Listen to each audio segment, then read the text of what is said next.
तो कहानी की शुरुआत आज से बहुत साल पहले से होती है, जब king of pirates Gol D Roger को पब्लिक के सामने एग्जीक्यूट करने वाले होते हैं। लेकिन किंग ऑफ पायरेट के मरने से पहले एक बंदे ने उनसे सवाल पूछा, गोल्डी रोजर आखिर तुमने अपना खजाना कहाँ छुपा रखा है। गोल्डी रोजर ने अपना सारा खजाना किसी जगह छुपा रखा है और उस खजाने का नाम है वन पीस। और जो भी इंसान इस खजाने को ढूंढ लेगा वो सारे पायरेट्स का किंग कहलाएगा। और उस दिन के बाद से दुनिया भर के जितने भी पायरेट्स थे सब उस पायरेट खजाने को ढूंढने के लिए निकल पड़े। उसके बाद हम जहाज पर दो लोगों को देखते हैं जो कि समुद्र के अंदर एक ड्रम को देख रहे होते हैं और वो उस ड्रम को निकाल लेते हैं। लेकिन तभी उसमें से एक बंदा देखता है कि दुश्मन की शिप उनकी तरफ आ रही है। तभी वो बंदा चिल्लाते हुए कहता है, "अरे मम्मी रे!" और इतना कहते ही वो दुश्मन की शिप उनके ऊपर हमला कर देती है और अंदर जितने भी लोग थे वो सब डर के कारण इधर उधर भागने लगते हैं। और उसके बाद हम उस लेडी पायलट को देखते हैं जिसका वो शिप होता है और ये मोटी उसमें से एक बंदे को पूछती है कि बता इस समुद्र में सबसे खूबसूरत लड़की कौन है। बताओ बताओ। अब मुझे देखकर शर्माओ मत। जिस पर वो लड़का कहता है कि मैडम ये भी कोई पूछने की बात है, वो आप है। और इस बीच उनके ऊपर एक कैनन बॉल फायर होती है और उस हमले में इनकी पूरी शिप टूट जाती है। और ये ड्रम जो उन दो बंदों ने बाहर निकाला था वो उस धमाके की वजह से घूमता घूमता सीधा बेसमेंट में चला जाता है। और एक तरफ हम दूसरे पायरेट्स को देखते हैं जो कि रास्ते के सहारे इस शिप पर फ्री में एंट्री ले लेते हैं। बेचारे लुक्खे कहीं के सभी पायरेट कूदकर पैसेंजर शिप में आ जाते हैं। लेकिन भाई कूबी कूदने से डर रहा था। तभी ये सीन ये लेडी देख लेती है और उसी एक ही किक में सीधा उस शिप को ऊपर फेंक देती है। और जो खतरनाक पायरेट्स होते हैं वो सब उन्हें एक जगह इकट्ठा कर देते हैं। हम तुम्हें कोई नुकसान नहीं पहुंचाना चाहते, लेकिन अगर तुमने कोई होशियारी की मैं तुम्हारा सर काटने में बिल्कुल भी देर नहीं करूंगा। और अब तुम लोगों के पास जितना भी माल है वो सब हमें दे दो। और अगर तुम लोगों ने कोई भी चालाकी की तो मैं तुम्हें समुद्र के अंदर मछलियों को खिला दूंगा। अब भाई ये सुनकर तो पैसेंजर की फटकर चार हो जाती है। और तभी हमें पता चलता है कि ये ऑरेंज बाल वाली लड़की इनकी सारी बातें सुन रही थी। और इसी बीच ये लड़की अपने कपड़े बदल लेती है और रस्सी के सहारे पायरेट की शिप पर चली जाती है। और जैसे ही वो शिप पर पहुंचती है वहां पर कोई आ जाता है और वो कहता है, अरे ओ छमिया तू कौन है, तुझे तो इस शिप में पहले कभी नहीं देखा। और तभी ये लड़की उसके मेन पॉइंट पर लात मारकर उसे सुला देती है। और एक तरफ को भी डरते डरते बेसमेंट में आता है और उसी ड्रम को देखता है और उसे धकेलते हुए अपनी कैप्टन लेडी के पास ले जाने लगता है। तभी उसकी टीम के कुछ और पायरेट्स भी आ जाते हैं और वो उसे देखकर कहते हैं, अरे ये तो वही है ना हमारी टीम का सबसे डरपोक मेंबर, तू इसे यहीं पर रख दे, हमें बहुत प्यास लगी है। इस ड्रम को लेडी एल्बिडो के पास हम लेकर जाएंगे। तभी कोबी डर जाता है और कहता है कि चलो अच्छा ठीक है। तभी उसमें से एक पायरेट कहता है कि तुम सब रुको, इस ड्रम को तो मैं खोलता हूँ। उसके बाद वो पायरेट उस ड्रम पर कुछ मुक्के मारता है और जैसे ही वो उसे तोड़ने वाला होता है तभी उस ड्रम को तोड़कर उसमें से कोई बाहर निकलता है। और उसके बाहर निकलते ही जो पायरेट उस ड्रम को तोड़ रहा था उस पायरेट को एक जोरदार मुक्का पड़ता है और वो बेहोश हो जाता है। और ये ड्रम से निकला भाई साहब कहता है कि कितनी अच्छी नींद आई। और तभी इन भाई साहब की नज़र उस पायरेट पर पड़ती है जिसकी बत्ती गुल हो चुकी है और वो उसे देखकर कहता है कि भाई ये यहाँ पर क्यों सो रहा है। तभी इसके दो साथी आकर उससे कहता है कि हमारा बंदा तूने बेहोश कर दिया और तू पूछ रहा है कि ये यहाँ पर क्यों सो रहा है। और तभी लूफी इनकी बातों को पूरी तरह से इग्नोर कर देता है और हमें पता चलता है कि इस बंदे का नाम लूफी है। यार मुझे बहुत भूख लगी है, यहाँ पर कुछ खाने के लिए है क्या। और लूफी की ये सारी बातें सुनकर इन दो पायरेट्स का दिमाग खराब होने लगता है। और तभी ये दो पायरेट गुस्से में आकर अपनी तलवारें निकाल लेते हैं और उसके बाद वो दोनों लूफी पर हमला करने लगते हैं। लेकिन लूफी बड़े आराम से उन दोनों पायरेट्स को उनकी नानी याद दिला देता है। अब ये देखकर ये दोनों बंदे अपने तीसरे बंदे को पकड़कर घसीटते हुए सीधा बाहर भाग जाते हैं। अगले सीन में हम लूफी को देखते हैं जो कि खाने की तलाश में नीचे बेसमेंट में चला जाता है जहाँ पर उसे कुछ एप्पल्स मिलते हैं। लूफी उन एप्पल्स को खाने लगता है और लूफी खाते खाते उस बंदे से पूछता है कि ये शिप आखिर किसकी है। जिस पर वो बंदा लूफी से कहता है कि ये शिप एक पैसेंजर शिप है जिस पर लेडी एल्बीला ने कब्जा कर लिया है। लेकिन भाई तुम कहाँ से आए हो। उसकी बात सुनकर लूफी कहता है कि मैं एक तूफान में फंस गया था और इसी की मदद से बचकर वहाँ से बाहर निकला। तभी लूफी कोबी से कहता है कि ये कोबी क्या तुम एक पायरेट हो। नहीं, मैं तो फिशिंग कर रहा था और तभी ये लोग मेरे पास आकर मुझे किडनैप कर अपने साथ ले गए। और उस दिन के बाद से मैं लेडी एल्बिडा के लिए काम करता हूँ। हाँ तो कोबी, तुम उन्हें मना क्यों नहीं करते थे कि मैं तुम्हारे लिए काम नहीं करना चाहता? तुम उसे जानते नहीं हो, अगर मैंने ऐसा किया तो वो मुझे मार डालेगी। जिस पर लूफी उसे कहता है कि अरे यार, तुम तो बहुत डरपोक हो। ये सब तुम छोड़ो, मुझे ये बताओ कि तुम बनना क्या चाहते हो? तभी लूफी हंसकर कहता है कि अरे यार, मैं तो किंग ऑफ पायरेट बनना चाहता हूँ, दुनिया के सभी पायरेटों का किंग। तभी वो बंदा रोते हुए कहता है कि अरे यार, ये क्या कह रहा है? अगर तुझे वो सब बनना है तो तुझे उसके लिए वन पीस का खजाना पहले ढूंढना होगा। लूफी को वो कहता है कि तुम जानते भी हो कि इसमें कितना रिस्क है और तुम क्या पागल हो गए हो? वो दो ये बातें कर ही रहे होते हैं, लेकिन तभी वहाँ अचानक एक धमाका हो जाता है और हम देखते हैं कि लेडी एल्विडा वहाँ पर आ गई है।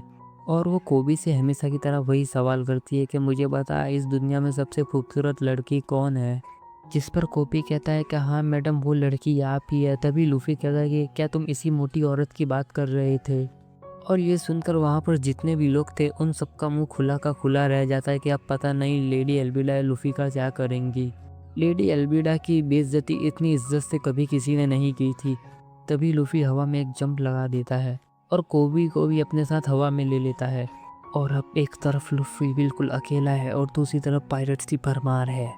और वो सभी पायरेट्स मिलकर लूफी पर हमला करने लगते हैं, लेकिन लूफी उनसे बचकर भागने लगता है और तभी अपनी रबड़ की बॉडी से उन सारे पायरेट्स को एक ही झटके में धूल चटा देता है। तभी भाई कोबी कहता है कि भाई तुम किस चीज़ से बने हो? तभी लूफी हंसते हुए कहता है भाई मैं रबड़ का बना हूँ। तभी लूफी अपना गाल खींचकर कहता है कि देखो मैं कितना लचीला हूँ। ये देखकर ये लेडी पूछती है कि ओए लड़के, सच बताइयो, क्या तुमने डेविल फ्रूट खाया है? जिस पर लूफी कहता है कि मैंने डम डम फ्रूट खाया था। और एक तरफ हम उसी लड़की को देखते हैं जो कि वो सारे पायरेट्स का खजाना लूट कर वहाँ से 9-2-11 हो रही थी। और तभी कोबी कहता है, तेरे जैसी बदसूरत औरत मैंने आज तक नहीं देखी, तू मोटी भैंस है एक नंबर की।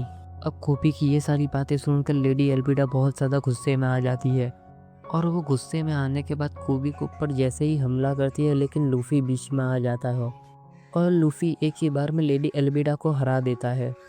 उसके बाद लूफी बोट लेकर पानी में चला जाता है और एक तरफ ये लड़की भी भागने की कोशिश कर रही होती है। उसके बाद हम लूफी और कोबी को देखते हैं जो कि अपने सफ़र के लिए निकल गए होते हैं। तभी लूफी कोबी से पूछता है, हंटर को जानते हो क्या? क्या तुम जोरो की बात कर रहे हो? जिस पर लूफी कहता है कि हाँ, मैं जोरो की ही बात कर रहा हूँ।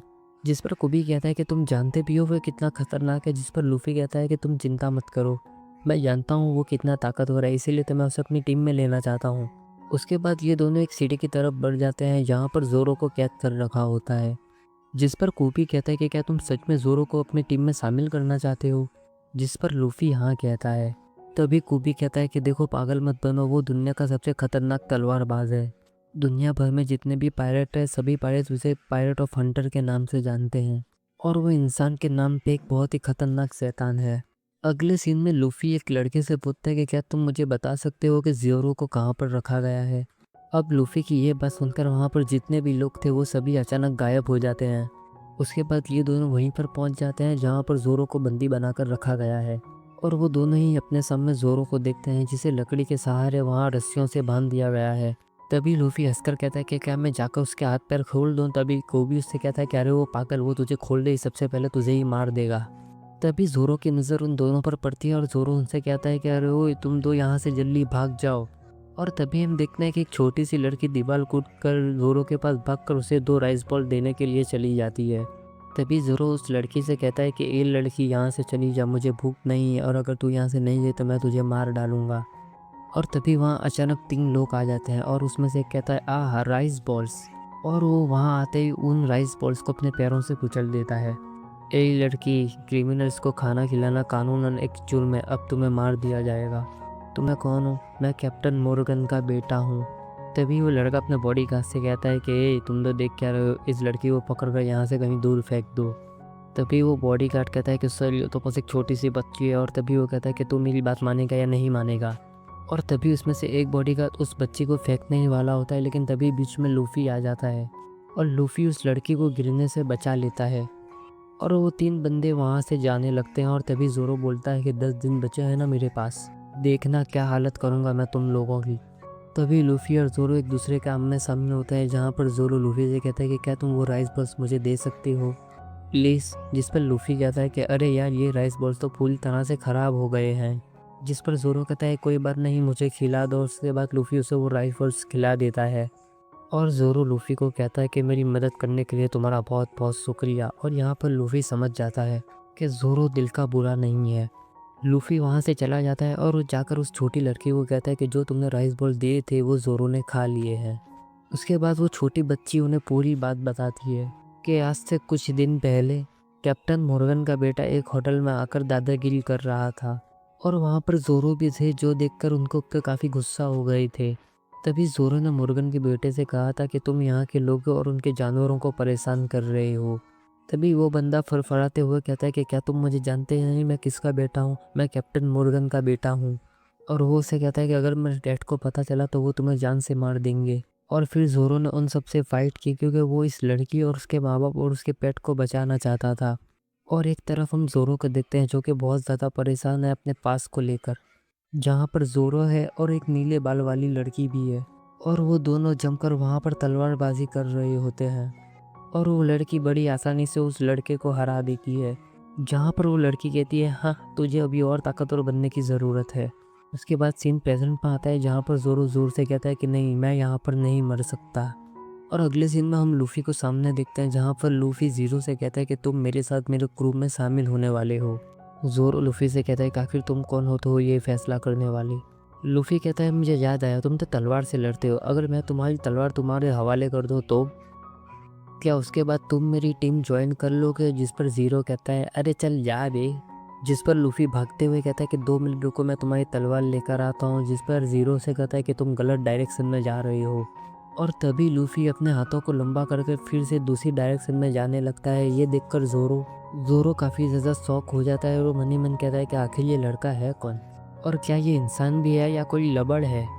अगले सीन में हम कैप्टन मॉर्गन को देखते हैं जहाँ पर एक स्टैचू को रस्टरों की मदद से उठाया जा रहा था। और इसी बीच वहाँ पर मॉर्गन का बेटा चिल्लाते हुए आता है कि पापा पापा, मुझ पर किसी ने हाथ उठाया। उसका बाप उससे कहता है कि तू इसी लायक है और क्या तूने उस छोटी बच्ची को मार दिया? तभी कैप्टन मॉर्गन का बेटा कहता है कि नहीं पापा, वो तो बहुत छोटी और प्यारी सी मासूम बच्ची थी, भला मैं उसे कैसे मार सकता है। और उसकी ये बात सुनकर कैप्टन मॉर्गन अपने सिपाहियों को आदेश देता है कि जाओ शहर में जाकर उस छोटी बच्ची को मार दो। और एक तरफ हम लूफ़ी को देखते हैं जो कि ज़ोरो की तलवार ढूंढते ढूंढते सीधा छत पर चढ़ रहा होता है। और लूफ़ी उड़ते उड़ते अचानक उन लोगों के सामने चला जाता है और सब लूफ़ी को देखकर कहता है कि ओए तू हवा में उड़ते उड़ते यहाँ पर कैसे आ गया? और लूफ़ी के वहाँ आने की वजह से वहाँ पर जो स्टैचू का एक हिस्सा था वो पूरी तरह से टूट जाता है। जिस पर लूफ़ी कहता है सॉरी पाजी, गलती से हो गया था।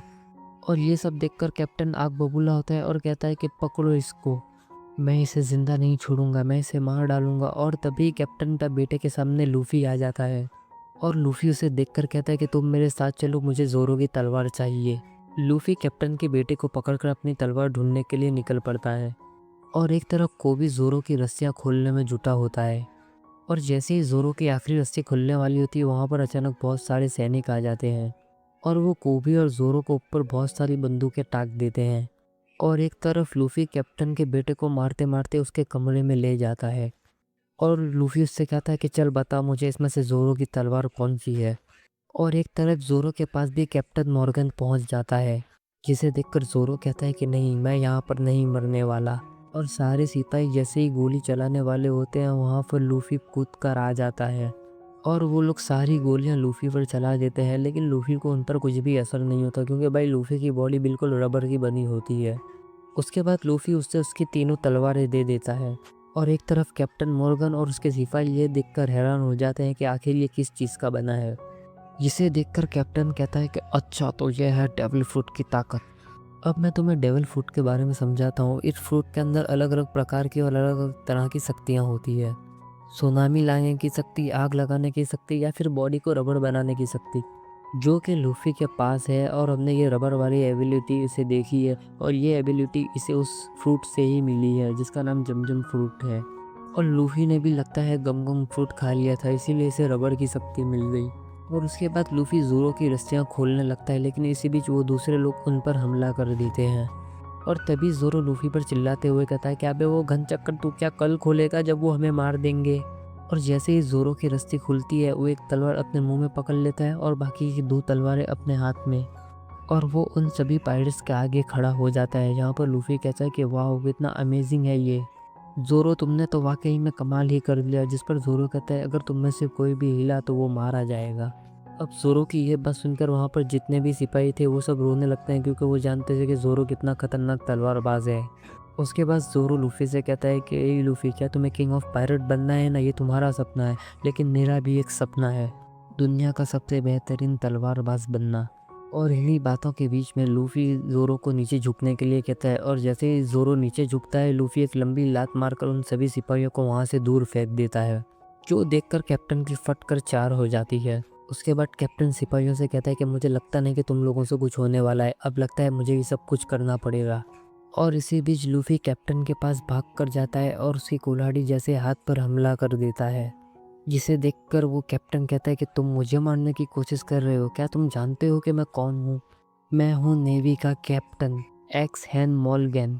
इतना बोलकर कैप्टन लूफ़ी के ऊपर हमला करता है, लेकिन लूफ़ी कैप्टन के वार को डॉज कर देता है और वो कैप्टन के मुंह पे एक लात मारता है, जिसे कैप्टन लुढ़कता हुआ सीधा पीछे चला जाता है।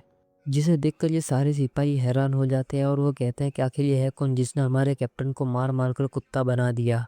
तभी वहाँ पर मुर्गन का बेटा आ जाता है जो कि कोबी को ऊपर बंदूक टांग देता है और वो कहता है कि मेरे पापा को छोड़ दे वरना तेरा दोस्त नहीं बचेगा। जिस पर लूफ़ी हंसते हुए कहता है कि कोबी को ऐसी चीज़ों से कोई भी फ़र्क नहीं पड़ता। जिस पर कोबी कहता है कि आखिर तुम कहना क्या चाहते हो? जिस पर कोबी कहता है अगर मैं मर भी गया तो तुम्हें क्या फ़र्क पड़ेगा? और इसी बीच लूफ़ी कैप्टन के बेटे को मारने वाला होता है, लेकिन तभी कैप्टन अचानक लूफ़ी के पीछे आ जाता है और जैसे ही कैप्टन लूफ़ी को मारने के लिए आगे बढ़ता है ज़ोरो बीच में आकर कैप्टन का पत्ता साफ कर देता है।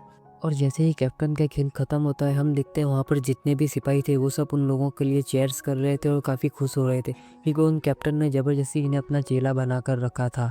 और उसके बाद हम एक होटल का सीन देखते हैं जहाँ पर ये लोग शांति से बैठे हुए होते हैं, लेकिन तभी वहाँ अचानक बहुत सारे लोग आ जाते हैं और उसमें से एक आगे आके कहता है कि एक्सक्यूज़ मी, क्या आप सब लोग पायरेट्स हो? हम आप लोगों के एहसानमंद हैं क्योंकि हमें आप लोगों ने उस बड़े शैतान से आज़ाद किया है जिसका नाम मोर्गन था। हम आप लोगों के आभारी हैं, लेकिन हम नेवी वाले हैं और हम किसी भी पायलट को अपने शहर में रहने की इजाज़त नहीं दे सकते। जिस पर लूफ़ी कहता है कि हाँ सर, हम समझ गए। उसके बाद ज़ोरो और लूफ़ी वहाँ से जाने लगते हैं और उनके जाते ही कोबी उनसे कहता है कि सर प्लीज़ मुझे भी आप अपने इस शहर के अंदर शामिल कर लीजिए।